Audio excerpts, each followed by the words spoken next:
Welcome to toppers view channel. நம்ம இந்த வீடியோவில் பார்க்க போகிறது அப்கமிங் குரூப் டி ஏஎல்பி எக்ஸாமுக்கான சயின்ஸ் கொஸ்டின் அனாலிசிஸ். இந்த சயின்ஸ் கொஷின்ஸ் எங்கேருந்து எடுக்கிறோம் அப்படின்னு பார்த்தீங்கன்னா, இந்த இயர் நடந்து முடிஞ்ச JE CBT 1, ALP CBT 1, technician grade 3 CBT 1, அதுக்கப்புறம் வேறு என்டிபிசியில் ஒரு கொஷின் கேட்டிருப்பாங்க, அதெல்லாம் கடைசியாக பார்க்கலாம். ஓகேங்களா? ஸோ இந்த கொஷின்ஸை எடுத்து டீப்பாக அனலைஸ் பண்ண போகிறோம். இதுக்கு முன்னாடி நம்ம சேனலில் இருக்கிற வீடியோக்களை பார்த்தவங்களுக்கு தெரியும். நான் புதுசாக வரவங்களுக்காக சொல்கிறேன். ஒரு கொஷின் எடுத்துப்போம். அந்த கொஷினில் என்னென்ன இம்பார்ட்டன்ட் பாயிண்ட்ஸ்லாம் இருக்குதுன்னு சொல்லிவிட்டு வேறு எந்த மாதிரியெல்லாம் கேட்கலாம், அந்த கொஷின் எங்கேருந்து கேட்டிருக்காங்க, இதெல்லாமே சொல்லுவோம். ஓகேங்களா? ஏன் நம்ம இந்த சீரியஸை எடுத்து நடத்துகிறோம் அப்படின்னு பார்த்தீங்கன்னா, ஒரு கொஷின் ஒரு ஏரியாவிலேருந்து கேட்குறாங்கன்னா அதை சுற்றி தான் நிறையா கொஷின்ஸ் வருது. ஓகேங்களா? ஸோ பேட்டர்ன் ஒரே மாதிரி தான் இருக்கும் எக்ஸாமில். அதில் கேட்கக்கூடிய விதங்கள் தான் வேறுபடும். ஓகேங்களா? அதனால் நம்ம ப்ரீவியஸ் இயர் கொஷினை டீட்டெயிலாக அனலைஸ் பண்ணிட்டு போனோம்னா நம்ம படிக்கிறத காட்டிலுமே இதில் மார்க் கொஞ்சம் கூடுதலாக எடுக்கலாம். ஓகேங்களா? ஸோ நீங்கள் ஒரு டைம் 2 டைம் புக்கை ஃபுல்லாக படிச்சுட்டு இருந்தாலே ஓகே. இந்த சீரியஸை டெய்லி பாருங்கள், உங்களுக்கு சயின்ஸ் நாலேஜ் கண்டிப்பாக இம்ப்ரூவ் ஆகும். ஓகேங்களா? ஸோ டெய்லி சாயந்தரம் 6 மணிக்கு நம்ம சேனலில் அப்டேட் ஆகிடும் ஒரு வீடியோ சயின்ஸ் அனாலிசிஸ். ஓகேங்களா? Based on previous year questions. அந்த ப்ரீவியஸ் இயர் கொஷின்ஸ் என்னன்றதை நான் இங்கே கொடுத்துருக்கேன். ஓகேங்களா? இந்த ஆர்டரில் ஃபஸ்ட்டு ஜேஇ முடிப்போம், அப்புறம் ஏஎல்பி முடிப்போம், அப்புறம் டெக்னீஷியன் முடிப்போம். ஓகேங்களா? கிளியரா? ஓகே, நம்ம ஃபஸ்ட்டு கொஷின் பார்த்துடலாம். அதுக்கு முன்னாடி நம்ம சேனலில் சப்ஸ்கிரைப் பண்ணலான்னா சப்ஸ்கிரைப் பண்ணி பெல் ஐக்கானை கிளிக் பண்ணி வச்சுக்கோங்க. ஓகேங்களா? ஸோ ஃபஸ்ட் கொஷின் நான் ஃபஸ்ட்டு இந்த மாதிரி கொஷினை காமிச்சிடுறேன், நீங்கள் ஆன்சர் பண்ணிக்கோங்க உங்கள் மனசில்.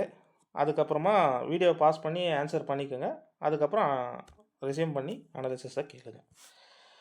ஓகே, ஃபஸ்ட் கொஷின் நீங்கள் பார்த்துக்குங்க, நான் இப்போ எக்ஸ்பிளைன் பண்ணுறேன். When methane burns completely in the presence of sufficient oxygen, which products are formed? போதுமான ஆக்சிஜன் முன்னிலையில் மீத்தேன் முழுமையாக எரியும் பொழுது எப்பொருட்கள் உருவாகிறதுன்னு கேட்குறாங்க. So மீத்தேனும்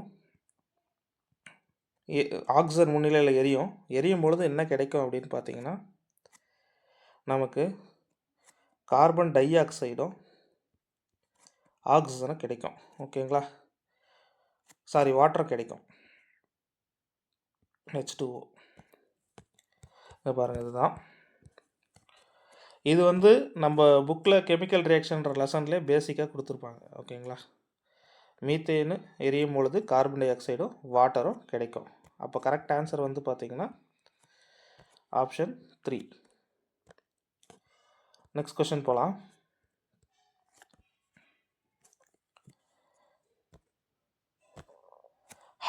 How does the magnetic field strength at the center of a circular loop change if the current through the loop is doubled?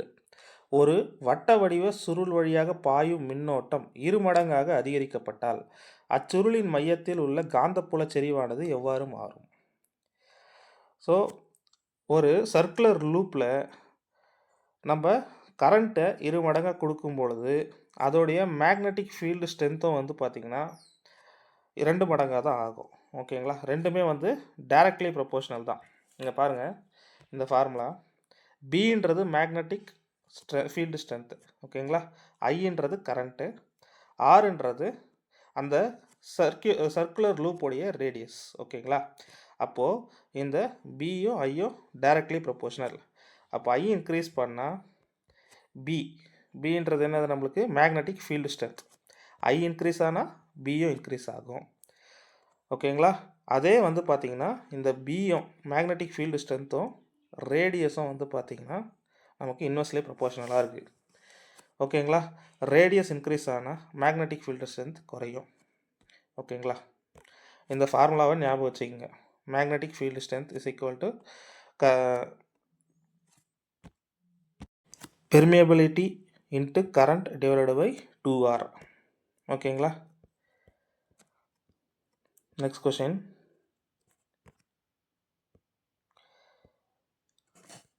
Question பார்த்துக்குங்க first. Okay, கொஷின் என்னன்னு பார்த்தீங்கன்னா,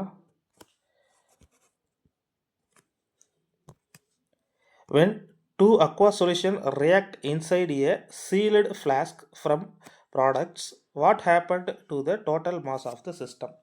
ஒரு காற்று புகா குடுவைக்குள் 2 நீர்க்கரைசல்கள் வினைபுரிந்து விளைபொருட்களை உருவாக்கும் போது அந்த அமைப்பின் மொத்த நிறை என்னவாகிறது அப்படின்னு கேட்குறாங்க. ஓகேங்களா? இங்கே கரெக்ட் ஆன்சர் வந்து பார்த்தீங்கன்னா, அந்த மொத்த நிறை வந்து பார்த்தீங்கன்னா மாறாது. ஓகேங்களா? It's remind unchanged through out. இதை நம்ம எங்கே பார்த்துருப்போம்னா, லா ஆஃப் கன்சர்வேஷன் ஆஃப் மாஸ்ன்னு சொல்லிட்டு 9th புக்கில் படிச்சிருப்போம்.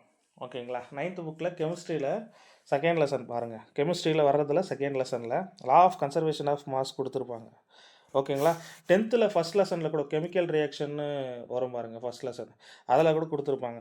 According to the law of conservation of mass is neither created nor destroyed in a chemical reaction in a chemical system. The total mass of reactants must be equal to the total mass of products.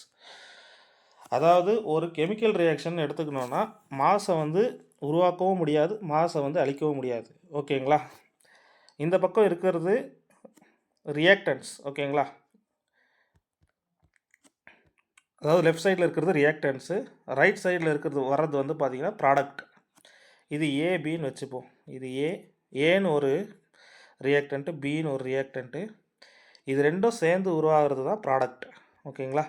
So இந்த ரெண்டுத்தோடைய மாதம் கூட்டி பார்த்தாலும் இதோடைய மாதம் ஈக்குவலாக தான் இருக்கும். இந்த மாஸ் எங்கேயுமே லாஸ் ஆகிருக்காது. ஓகேங்களா? அதை தான் law of conservation of mass வந்து சொல்லுது. ஓகேங்களா? அதுதான் கொஷினில் கேட்டிருக்கிறாங்க. 2 பொருட்கள் காற்றுப்புகா குடுவைக்குள் வினை புரிந்து விளைபொருட்களை உருவாக்கும் போது அதன் மொத்த நிறை என்னவாக தான் இருக்கும்? சேமாக தான் இருக்கும். ஓகேங்களா? நிறை என்பதை ஆக்கவோ அழிக்கவோ முடியாது, ஞாபகம் வச்சுக்கோங்க. தமிழில் சொன்னோன்னா இந்த பக்கம் இருக்கிறது வினைப்படும் பொருள், இந்த பக்கம் வர்றது வினை விளைபொருள். ஓகேங்களா? Reactants, products. ஓகேங்களா? அதுதான் வந்து இதில் கொடுத்துருக்குறாங்க. Next question. இது ஒரு இம்பார்ட்டண்ட் கான்செப்ட் இருக்கக்கூடிய கொஷின் பாருங்கள். Which of the following metals is not refined by electronic refining? வரும் உலோகங்களில் எது மின்னார் பகுப்பு சுத்திகரிப்பு மூலம் சுத்திகரிக்கப்படுவதில்லை? ஏற்கனவே இந்த லெசனை படிச்சிருந்தீங்கன்னா வீடியோவை பாஸ் பண்ணிட்டு நீங்கள் ஆன்சர் பண்ணிக்கோங்க. நான் ஆன்சர் சொல்லிடுறேன். கரெக்ட் ஆன்சர் பார்த்திங்கன்னா சோடியம். ஓகேங்களா? சோடியம் வந்து பார்த்திங்கன்னா எலக்ட்ரானிக் ரீஃபைனிங் மூலமாக சுத்திகரிக்கப்படுவதில்லை. ஓகேங்களா? இதுக்கான எக்ஸ்பிளனேஷனை கொஞ்சம் டீட்டெயிலாக நம்ம பார்க்கணும். இதுக்கு ஃபஸ்ட்டு நான் என்ன சொல்லணும்னு நினைக்கிறேன், இது வந்து எந்த லெசனில் இருக்குன்னா 10th புக்கில் வந்து சாப்டர் 3 மெட்டல் அண்ட் நான் மெட்டல்ஸில் இருக்குது. இதுக்கு ஃபஸ்ட்டு நம்ம என்ன தெரிஞ்சுக்கணும்னா, அந்த மெட்டல் அண்ட் நான் மெட்டல் லெசனில் வந்து நம்ம ரியாக்டிவிட்டி சீரியஸ் இருக்குது பார்த்தீங்களா, அதை கொடுத்துட்டு அந்த ஒரு குறிப்பிட்ட எலமெண்ட்டுமே எப்படி வந்து எக்ஸ்ட்ராக்ஷன் பண்ணுறாங்க அப்படின்னு சொல்லி கொடுத்துருப்பாங்க. இப்போ பாருங்கள், இது வந்து ஹைலி ரியாக்டிவ் மெட்டல்ஸ், இது மீடியம் ரியாக்டிவ் மெட்டல்ஸ். இங்கே கீழே இருக்கிற ரெண்டுமே வந்து பார்த்திங்கன்னா லோ ரியாக்டிவ் மெட்டல்ஸ். இந்த ஹை ரியாக்டிவ் மெட்டல்ஸ் எல்லாமே வந்து பார்த்திங்கன்னா எலக்ட்ரோலிசிஸ் மூலமாக வந்து எக்ஸ்ட்ராக்ஷன் பண்ணுவாங்க. ஓகேங்களா? அதுக்கப்புறம் இந்த மீடியம் ரியாக்ட் ஆகிறதெல்லாம் வந்து பார்த்திங்கன்னா reduction of oxygen with carbon பண்ணுவாங்க. அதுக்கப்புறம் இந்த கீழே இருக்கக்கூடிய லோ ரியாக்டிவ்லாம் வந்து மேக்ஸிமம் நேட்டிவ் ஸ்டேட்டில் கிடச்சிரும். ஓகேங்களா? இதில் காப்பரும் மெர்க்குரியம் மட்டும் வந்து பார்த்திங்கன்னா ஹீட்டிங் சல்ஃபேட் இன் ஏர். அது என்னன்றது மேலே சொல்கிறேன். ஸோ ஃபஸ்ட்டு இந்த ரியாக்டிவிட்டி சீரிஸ் இந்த ஆர்டரில் நீங்கள் தெரிஞ்சுக்கணும். ஹைலி ரியாக்டிவ்ன்றது எலக்ட்ரோலிசிஸ் தான் பண்ணுவாங்க. மீடியம் ரியாக்டிவ்ன்றதை வந்து reduction of oxygen with carbon. இது இந்த மாதிரி நீங்கள் ஃபஸ்ட்டு ஆர்டர் தெரிஞ்சுங்க. ஓகேங்களா? இப்போது இங்கே பார்த்தோன்னா நம்ம தெரிஞ்சோம் கொடுத்துருக்காங்க பாருங்கள். இதுவும் நம்ம புக்லேயே தான் இருக்குது. மெட்டல்ஸ் ஆஃப் ஹை ரியாக்டிவிட்டியை வந்து டைரெக்டாக எலக்ட்ரோலிசிஸ் பண்ணி பியூர் மெட்டலை கொண்டு வந்துடுவாங்க. இந்த மீடியம் ரியாக்டிவிட்டியை வந்து பார்த்திங்கன்னா கார்பனேட் ஓராக இருந்துச்சுன்னா, ஓகேங்களா, ஓர்னா தாது, தமிழில் சொல்லணும்னா தாது, அந்த தாது வந்து கார்பனேட் தாதுவாக இருந்துச்சுன்னா கேல்சினேஷன் மெத்தட் பண்ணுவாங்க.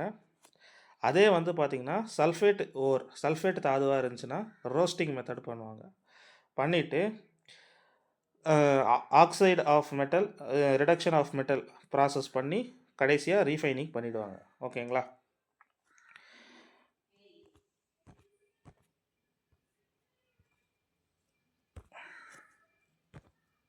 அடுத்தது லோ ரியாக்டிவிட்டி மெட்டல்ஸ் வந்து பார்த்திங்கன்னா எலக்ட்ரோலிசிஸ் ஆஃப் மோல்டன் ஓர், அப்புறம் பியூர் மெட்டலில், அப்புறம் எலக்ட்ரோலிசிஸ் பண்ணி பியூர் மெட்டலை கொண்டு வந்துடுவாங்க. ஓகேங்களா? இது ஞாபகம் வச்சுக்கோங்க. இப்போ நம்மளுக்கு கொஷினில் கேட்டிருக்கிறது என்னன்னு பார்த்தீங்கன்னா இதுதான். இந்த எலக்ட்ரானிக் ரீஃபைனிங்கிறது வந்து பார்த்திங்கன்னா மீடியம் ரியாக்டிவிட்டி மெட்டல்ஸுக்கு மட்டும் தான் பண்ணுவாங்க. ஓகேங்களா? இப்போது மீடியம் ரியாக்டிவிட்டி மெட்டல்ஸ் இங்கே என்னென்ன இருக்குதுன்னு பாருங்கள். Zinc, iron, laddu, copper. ஓகேங்களா? ஆனால் ஆப்ஷனில் வந்து சோடியம் கொடுத்துருந்தாங்க. சோடியம் டைரெக்டாக எலக்ட்ரோலிசிஸ் பண்ணி பியூர் மெட்டலாக மாற்றிடுவாங்க. ஓகேங்களா? இந்த மீடியம் ரியாக்டிவ் மெட்டலை வந்து ஃபஸ்ட்டு கால்சியம் ஓரா, கார்பனேட் ஓரா, சல்ஃபேட் ஓரான்னு பார்த்துட்டு கேல்சிரேஷன் பண்ணுறதா ரோஸ்டிங் பண்ணுறதான்றது டிசைட் பண்ணி அதில் ஏதாவது ஒன்று பண்ணிவிட்டு அப்புறமா ரிடக்ஷன் ஆஃப் மெட்டல் பண்ணி ரீஃபைனிங் பண்ணிவிடுவாங்க. ஓகேங்களா? இப்போ நம்ம கொஷினில் போய் பார்க்கலாம்.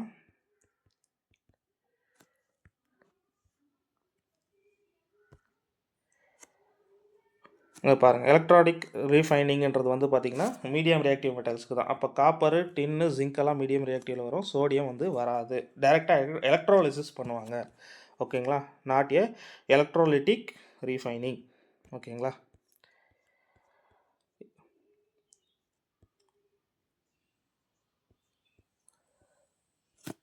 இந்த ரீஃபைனிங் எப்படி பண்ணுவாங்க அப்படின்றத கொடுத்துருக்குறாங்க. ஓகேங்களா? அது கொஞ்சம் புரிஞ்சுக்குங்க. ரொம்ப ஈஸியான ப்ராசஸ் தான். எலக்ட்ரானிக் ரீஃபைனிங் மெக்கானிசத்தில் வந்து பார்த்திங்கன்னா ஆனோடுனா ப்ளஸ்ஸு. ஓகேங்களா?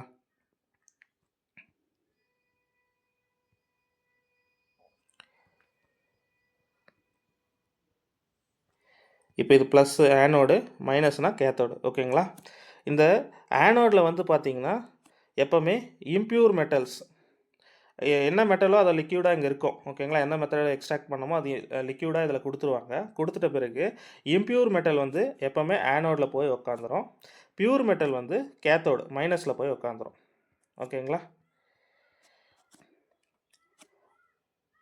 நம்ம எந்த மெத்தடை இது எக்ஸ்ட்ராக்ட் பண்ணணுமோ அதை வந்து மெட்டல் சால்ட்டாக, இதுதான் எலக்ட்ரோலைட், இந்த லிக்யூடு மாதிரி இருக்குது பாருங்கள், அந்த எலக்ட்ரோலைட்டை நம்ம போட்டுருவோம்.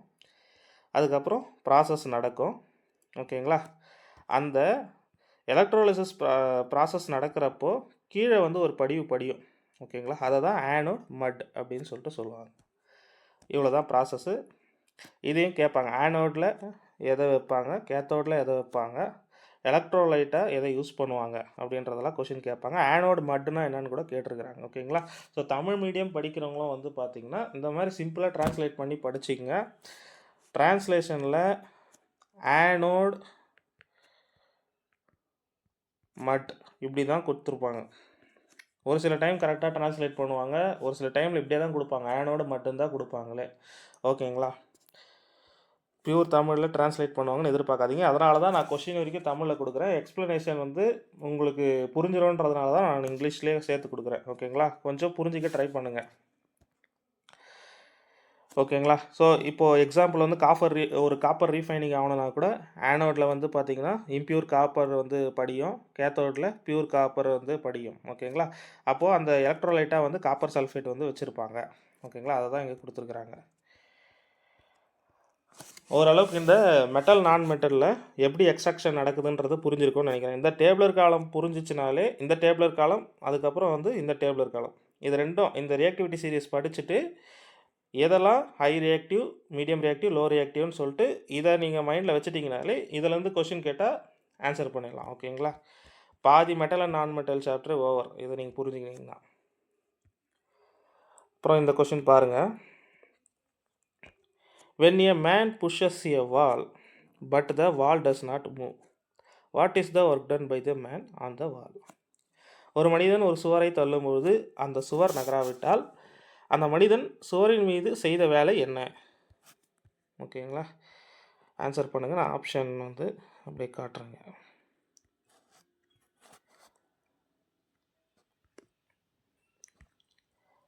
ஒரு சுவரை தள்ளுறாரு, அந்த சுவர் வந்து நகரலை, அப்போது அவர் சூரியன் மீது செய்த வேலை என்னவாக இருக்கும் அப்படின்னு சொல்லிட்டு கேட்குறாங்க.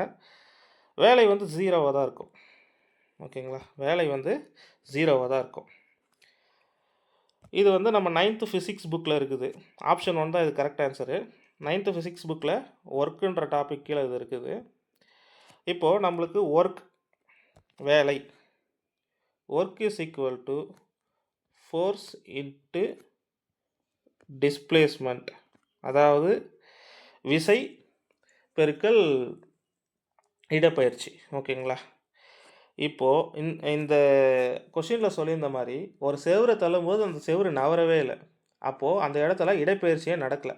ஒரு இடத்துல இடப்பெயர்ச்சி நடக்கலைனாலே அது 0. அது 0 ஆகிறதுனால நீங்கள் கொடுத்த ஃபோர்ஸு எவ்வளோ இருந்தாலும் ஒர்க்கு 0 தான். ஓகேங்களா, அப்புறம் ஒர்க்கு பற்றி தெரிஞ்சிக்க வேண்டிய ஒரு 3 கான்செப்ட் இருக்குது. கான்செப்ட் நம்பர் 1 வந்து பார்த்தீங்கன்னா நான் சொன்ன formula work is equal to force into displacement into cos theta வரும். ஓகேங்களா, இன்ட்டு காஸ் தீட்டா வரும். அதுக்கப்புறமா ஒரு ஒர்க்கு பர்பண்டிகுலராக நடக்குது, ஓகேங்களா, செங்குத்தாக நடக்குது அப்படின்னு சொன்னாங்கனாலே அது 0 தான். ஓகேங்களா, ஏன்னா செங்குத்தாக நடந்தால் அதனுடைய ஆங்கிள் எவ்வளோ, 90 டிகிரி. ஓகேங்களா, இந்த காஸ் 90 டிகிரிக்கு வேல்யூ வந்து 0. இது 0னா ஹோல் ஃபார்முலாவும் 0. ஓகேங்களா, ஃபஸ்ட்டு கான்செப்ட்டு வேலை என்பது ஒரு விசை கொடுத்துருக்கணும், ஒரு டிஸ்பிளேஸ்மெண்ட் கொடுத்துருக்கணும். ரெண்டாவது வந்து பார்த்திங்கன்னா ஒரு வேலை பர்பண்டிகுலராக நடந்திருந்தால் அது கண்டிப்பாக 0 தான். ஏன் 0னா காஸ் 90 டிகிரின்றது 0, அதனால் ஹோல் ஃபார்முலாவும் 0 ஆகிடுது.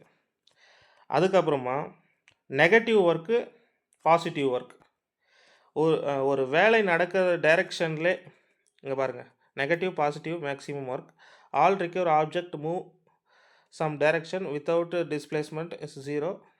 இது இல்லை, அதாவதுங்க விசை செயல்படும், அதாவது பாசிட்டிவ் ஒர்க்குனா என்னென்னா விசை கொடுக்கப்படுற திசையிலே வேலை நடந்தால் அது பாசிட்டிவ் ஒர்க். விசை கொடுக்கப்படுற திசைக்கு எதிராக வேலை நடந்தால் அது நெகட்டிவ் ஒர்க். ஓகேங்களா, so work is equal to force into displacement into cos theta. பர்பண்டிகுலராக நடந்தால் வேலை 0, அதே மாதிரி டிஸ்பிளேஸ்மெண்ட் இல்லைனாலும் வேலை 0. அதுக்கப்புறம் ஃபோர்ஸு நடக்கிற டைரெக்ஷனில் வேலை நடந்தால் பாசிட்டிவ் ஒர்க், ஃபோர்ஸுக்கு அகேன்ஸ்டாக ஒர்க்கு நடந்தால் அது நெகட்டிவ் ஒர்க். நான் ஏன் திரும்ப சொல்கிறேன்னு நினைக்காதீங்க, உங்கள் மனசில் ஆழமாக பதிகிறதுக்கு தான். ஓகேங்களா, இந்த கான்செப்டில் எல்லா ஷிஃப்ட்லேயும் ஒரு கொஷின் இருக்குது.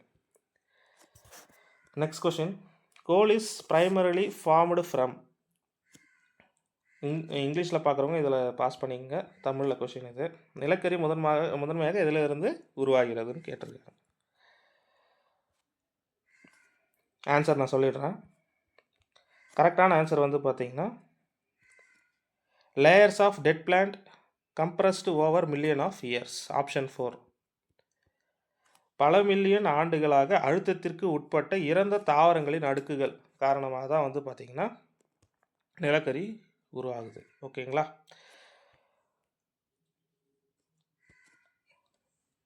இந்த நிலக்கரியில் வந்து பார்த்திங்கன்னா முக்கியமாக 4 டைப்ஸ் சொல்லுவாங்க, 4 வகைகள் சொல்லுவாங்க.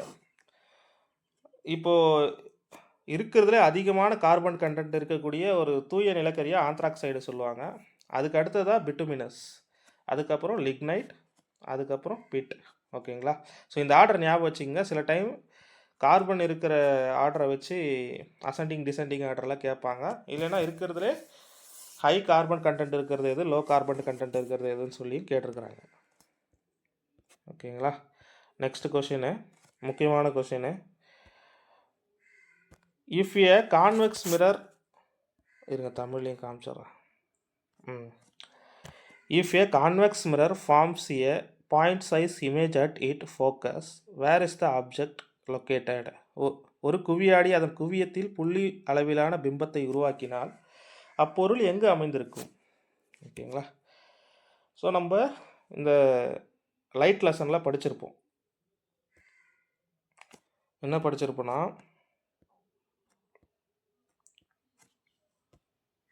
ஒரு ஆப்ஜெக்டையும் ஒரு இடத்துல வச்சா இமேஜ் ஒரு இடத்துல தெரியும். ஓகேங்களா, இந்த கான்செப்டை நம்ம படிச்சிருப்போம். ஃபஸ்ட்டு அதை பார்த்துடலாம். அதை பார்த்துட்டு அதுக்கப்புறமா இந்த கொஷினுக்கு வரலாம். ஓகேங்களா, இப்போ இவங்க கேட்டிருக்கிறது கான்வெக்ஸ் மிரர். குவியாடி. ஓகேங்களா? ஒரு ஆப்ஜெக்டை ரெண்டே கண்டிஷன் தான் அதில். ஒரு ஆப்ஜெக்ட் இன்ஃபினிட்டியில் வைக்கும்போது அது வந்து பார்த்திங்கன்னா நமக்கு பொசிஷன் ஆஃப் இமேஜ் வந்து ஃபோக்கஸில் தெரியுது. இமேஜ் சைஸ் வந்து ஹைலி டிமைனைஸ்ட், மிக சிறியதாக இருக்கும். விர்ச்சுவல் அண்ட் எரெக்டாக இருக்கும். ஓகேங்களா?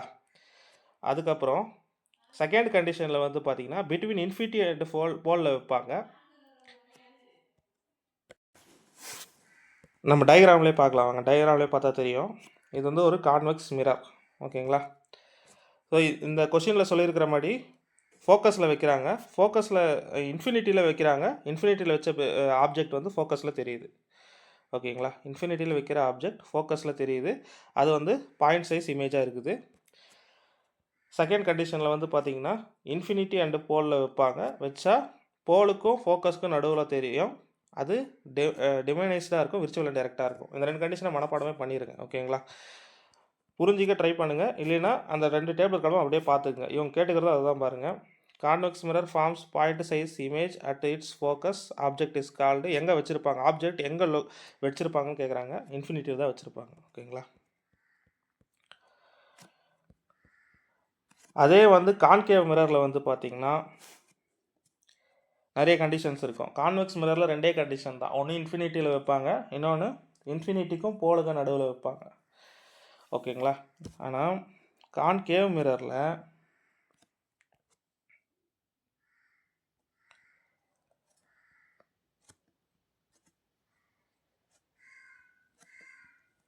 Focus, pole, centre of curvature, focus. First கண்டிஷனில் இன்ஃபினிட்டியில் வைப்பாங்க ஆப்ஜெக்டை. ஓகேங்களா? அது பொசிஷன் எங்கே தெரியும் இமேஜ்னு பார்த்தீங்கன்னா ஃபோக்கஸில் தெரியும். இது ஹைலி டிமினைஸ்டாக இருக்கும். கான்கேவ் மிரரில் ஃபார்ம் ஆகிறது எல்லாமே ரியல் அண்ட் இன்வெர்டட் தான், எக்ஸப்ட் ஒரு கண்டிஷனை தவிர. அதே மாதிரி கான்வெக்ஸ் மிரரில் ஃபார்ம் ஆகிறது எல்லாமே விர்ச்சுவல் அண்ட் டைரக்ட் தான். இது கேட்டால் நீங்கள் கான்வெக்ஸ் மிரர்னு பார்த்தா விர்ச்சுவல் அண்ட் டைரக்ட்னு போட்டுடலாம். கான்கேவ் மிரராக இருந்தால் இந்த ஒரு கண்டிஷனுக்கு மட்டும்தான் விர்ச்சுவல் டைரக்ட் வரும், பிட்வீன் போல் அண்டு ஃபோக்கஸு. மீதி எல்லா கண்டிஷனுக்குமே வந்து பார்த்திங்கன்னா ரியல் அண்ட் இன்வெர்டட் தான். ஓகேங்களா? உண்மையான தலைகீழ் பிம்பம். விர்ச்சுவல் அண்ட் டைரக்ட்னா வந்து நேரான மாய பிம்பம். ஓகேங்களா? இப்போது ஃபஸ்ட்டு இன்ஃபினிட்டியில் வச்சா எங்கே தெரியுது? ஃபோக்கஸில் தெரியுது. அது ஹைலி டிமினைஸ்டாக இருக்கும். அதுக்கு அடுத்தது சென்டர் ஆஃப் கர்வேச்சருக்கு முன்னாடி வச்சா, சாரி இதை நான் மாற்றி போட்டேன்னா, இது ஒரே நிமிஷம் இருங்க, டயக்ராம் மாற்றி போட்டேன். சென்டர் ஆஃப் கர்வேச்சர் இங்கே வரணும், போல் இங்கே வரணும், ஃபோக்கஸ் வந்து இங்கே வரணும். ஓகேங்களா? ஓகே. இப்போ வந்து பார்த்திங்கன்னா அட் இன்ஃபினிட்டியில் வச்சோன்னா நம்மளுக்கு ஃபோக்கஸில் தான் வந்து ஆப்ஜெக்ட் தெரியும். ஓகே, இமேஜ் வந்து தெரியும். ஆப்ஜெக்டை இன்ஃபினிட்டியில் வச்சா நமக்கு இமேஜ் வந்து ஃபோக்கஸில் தெரியும். அதுக்கப்புறம் சிக்கு கொஞ்சம் முன்னாடி நம்ம ஆப்ஜெக்டை வச்சா சிக்கும் எஃப்க்கும் நடுவில் நமக்கு இமேஜ் தெரியும். சிலே நம்ம ஆப்ஜெக்டை வச்சோன்னா சிலே தான் தெரியும். இந்த 3 கண்டிஷன் படிச்சிட்டிங்கனாலே மீதி 3மே அதே தான். ஃபஸ்ட்டு வந்து என்ன சொன்னோம்? இன்ஃபினிட்டியில் ஆப்ஜெக்ட் வச்சா ஃபோக்கஸில் நமக்கு இமேஜ் தெரியும். சிக்கு கொஞ்சம் முன்னாடி நம்ம ஆப்ஜெக்டை வச்சா எஃப்க்கும் சிக்கும் நடுவில் ஆப்ஜெக்ட் தெரியும். சியில் வச்சா சிலே தான் தெரியும். ஓகேங்களா? ஸோ ஃபஸ்ட்டு கண்டிஷனில் ஹைலி டிமினைஸ்டு, இதில் டிமினைஸ்டாக இருக்கும். சியில் வச்சோன்னா அதே இடத்துல தெரியறதுனால சேம் சைஸாக இருக்கும். ஓகேங்களா? இப்போ இங்கே பாருங்கள், இது அப்படியே ரிவர்ஸ் ஆகும் பாருங்கள். சிக்கும் எஃப்க்கும் நடுவில் வச்சோன்னா சிக்கு முன்னாடி தெரியும் இமேஜ். ஓகேங்களா? அதுக்கப்புறம் இங்கே பாருங்கள், அட் எஃப்பில் நம்ம ஆப்ஜெக்டை வச்சோன்னா இன்ஃபினிட்டியில் இமேஜ் தெரியும். ஓகேங்களா? அது அப்படியே தலைக்கீழாக வரும். ஃபஸ்ட்டு 3 கண்டிஷன் நீங்கள் புரிஞ்சுக்கினீங்கனாலே அடுத்த 2 கண்டிஷன் ஈஸி. அதுக்கப்புறம் எங்கே வைக்கிறோம், எங்கே தெரியுதுன்றதுக்கு அடுத்தது அந்த இமேஜ் சைஸ் அந்த இடத்துல என்னவாக இருக்குன்றதை நம்ம தெரிஞ்சுக்கணும். ஓகேங்களா? நீங்கள் கொஷின் எக்ஸாமில் கேட்டாங்கன்னா நீங்கள் இந்த ஆர்டர்லேயே கூட பார்த்துங்க. ஃபஸ்ட்டு இப்படி டக்கு டக்குன்னு வரைஞ்சிருங்க. Centre of curvature, focus, pole. ஓகேங்களா? ஃபஸ்ட்டு இன்ஃபினிட்டியில் வைக்கிறாங்க, ஃபோக்கஸில் தெரிஞ்சிச்சு. அதுக்கப்புறம் சிக்கு கொஞ்சம் முன்னாடி வச்சா நம்மளுக்கு எஃப்க்கும் சிக்கு நடுவில் தெரியும். அப்போ ஃபஸ்ட்டு ஹைலி டிமினைஸ்ட், அடுத்தது டிமினைஸ்ட், அடுத்தது சேம் சைஸு, அதுக்கப்புறம் மேக்னிஃபைடு, ஹைலி மேக்னிஃபைடு. இந்த மாதிரி ஓகே, அப்படியே ஆர்டராகவே மனப்பாடம் பண்ணி வச்சுக்கோங்க. அந்த ஆர்டரை வந்து இந்த மாதிரி தெரிஞ்சு வச்சுக்கோங்க. ஓகேங்களா? அதுக்கப்புறம் சியில் வச்சா சியிலே தெரியும். அதுக்கப்புறம் அப்படியே சிக்கும் எஃப்க்கு நடுவில் ஆப்ஜெக்டை வச்சா நமக்கு சி சிக்கு முன்னாடி வந்து பார்த்திங்கன்னா இமேஜ் தெரியும். எஃப்பில் நம்ம ஆப்ஜெக்டை வச்சோம் அப்படின்னா நமக்கு இன்ஃபினிட்டியில் தான் இமேஜ் வந்து தெரியும். ஓகேங்களா? ஸோ லாஸ்ட் கண்டிஷன் வந்து என்னென்னு பார்த்தீங்கன்னா,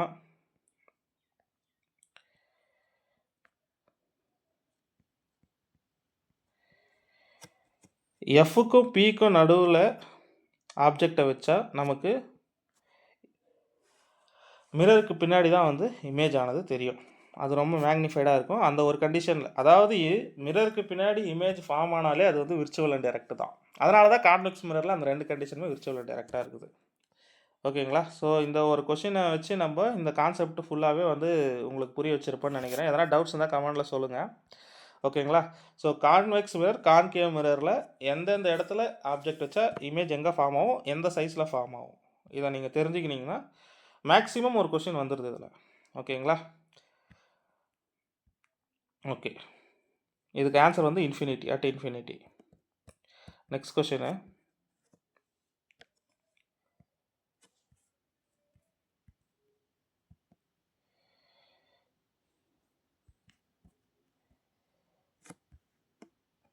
இங்கிலீஷில் பார்த்துக்குங்க, இது தமிழ்.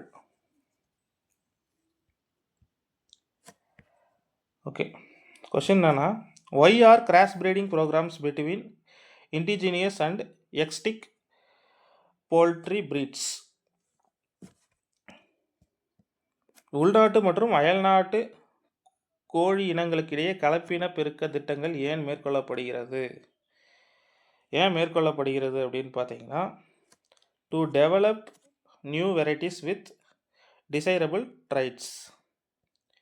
ஆப்ஷன் 3, விரும்பத்தக்க பண்புகள் கொண்ட புதிய வகைகளை உருவாக்க தான் வந்து இந்த மாதிரி கலப்பினங்கள். இது கோழின்னு இல்லை, எல்லா கலப்பினங்களும் உள்நாட்டுதும் வெளிநாட்டுதும் அயல்நாட்டுதும் ஏன் பண்ணுவாங்க அப்படின்னா, விரும்பத்தக்க பண்புகள் கொண்ட புதிய வகைகள் உருவாக்குற நோக்கத்தில் தான் இந்த மாதிரி கலப்பினங்கள் செய்யப்படும். ஓகேங்களா? இது ஒரு காமனான கொஷின் தான், இதை பெருசாக இது பண்ணுறதுக்கு இல்லை. நெக்ஸ்ட் கொஷின், நம்ம இதய துடிப்பில் சிஸ்டோலிக் டயஸ்டோலிக்னு படிப்போம்ல, அதை பற்றின கொஷினு. Systolic pressure is measured when the heart, எந்த பொசிஷன்னு சிஸ்டோலிக்னு சொல்கிறேன் கேட்குறாங்க. சிஸ்டோலிக் அழுத்தம் என்பது இதயம் எப்போது அளவிடப்படுகிறது, இதயத்தில் எப்போது அளவிடப்படுகிறது அப்படின்னு கேட்குறாங்க.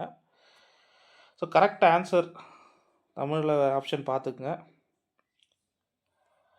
கரெக்ட் ஆன்சர் வந்து பார்த்திங்கன்னா சுருங்கும் போது, சிஸ்டோலிக் ப்ரெஷர்ன்றது சுருங்கும் போது தான் வந்து மெஷர் பண்ணுவாங்க. ஓகேங்களா?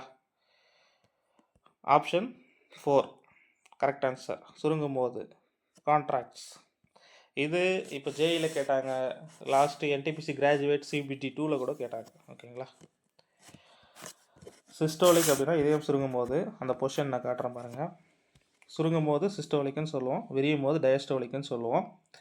சுருங்கும் போது 120 mmHg ப்ரெஷர், பிளட் ப்ரெஷர் காட்டும். ஓகேங்களா? டயஸ்டோலிக் ரிலாக்ஸ் ஆகிறது, விரியும் பொழுது 80 mmHg அளவு ப்ரெஷர் வந்து காட்டும். ஓகேங்களா?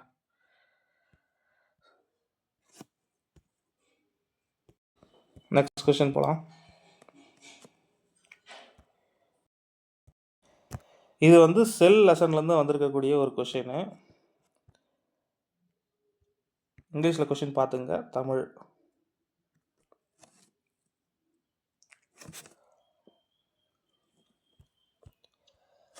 கொஷின் என்னன்னா,